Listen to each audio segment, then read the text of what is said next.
Terkadang kalau kita tidak tahu keutamaannya, tidak tahu gajiannya, ya, salarinya berapa, orang yang kerja pun kadang malas.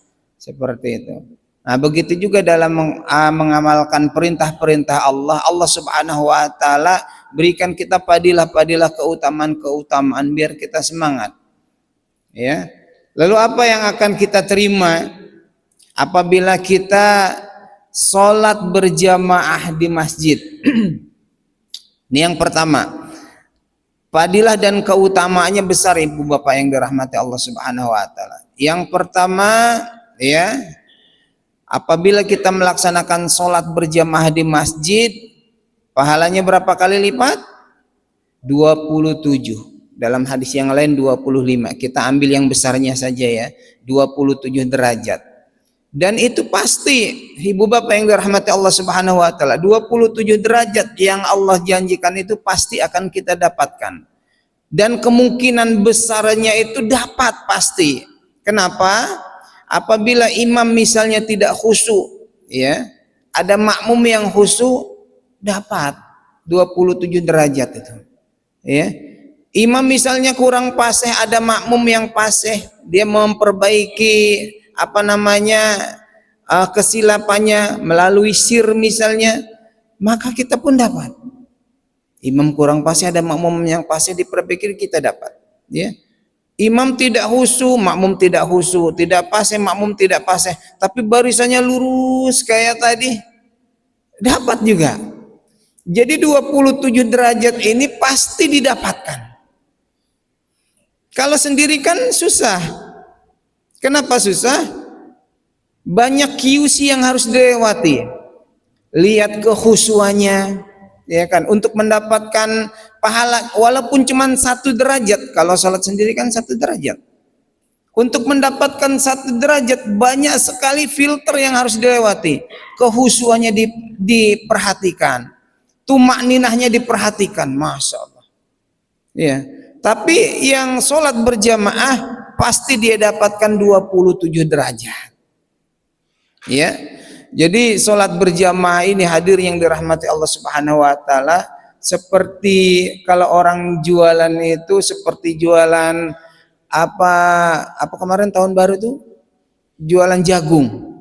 Ada orang jualan jagung itu satu-satu, ya kan? Ada orang jual jagung itu berjamaah, borongan. Kalau orang jual jagung satu-satu digelar gitu, berapa Pak sekilo? Sekilo 10.000 misalnya, ya. Sekilo 10.000. Maka orang pembeli ini dia akan pilih jagung yang besar, ya kan, yang bijinya rapat-rapat dan penuh, dipilih sama dia, baru dia silakan ditimbang.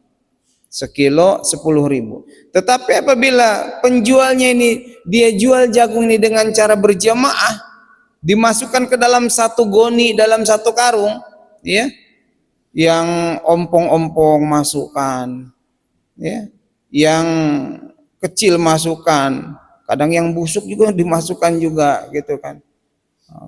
Enggak sengaja ada batako kemasukan juga ke dalam karung, misalnya ditutup lagi sama jagung yang bagus-bagus. Ini apa? Kata pembeli, ini jagung. Berapa sekilo? 10.000. Ada berapa ini? Ada 10 kilo kan. Langsung dia beli 100.000. Jadi jagung yang bengkok-bengkok harganya berapa sekilo? 10.000, ya. Jagung yang ompong-ompong harganya berapa sekilo? 10.000. Karena dalam satu karung. Batako di dalam karung ada berapa harganya batako? 10.000 satu jadi. Begitu hadir yang dirahmati Allah Subhanahu wa taala, kalau kita sholat berjamaah seperti itu, ya, preman pun dia sholat berjamaah Allah akan kasih, ya. Orang pendosa datang sholat berjamaah Allah akan muliakan dia, dikasih juga. Itu yang pertama, sholat berjamaah 27 derajat kali lipat pahalanya. Dan ini harus kita kejar, karena masalah dunia pun kita kejar, walaupun lipat gandanya cuma 2 atau 3 kali lipat. Ya, ini kawan saya ada yang sedang lembur nih, gantikan kawan yang tidak masuk. Mau dia semangat karena 3 kali lipat hari Minggu. Dan ini 27 kali lipat sholat berjamaah. Ya.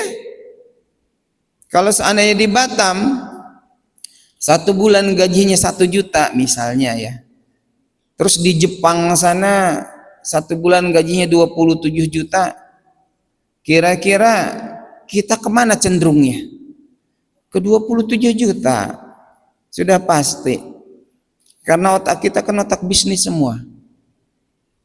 Walaupun kita harus tinggalkan anak, istri, orang tua, pergi ke Jepang sana.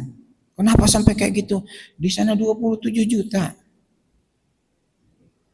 Maka ibu bapak yang dirahmati Allah Subhanahu wa taala, itulah perumpamaan sholat berjamaah. 27 derajat pahala.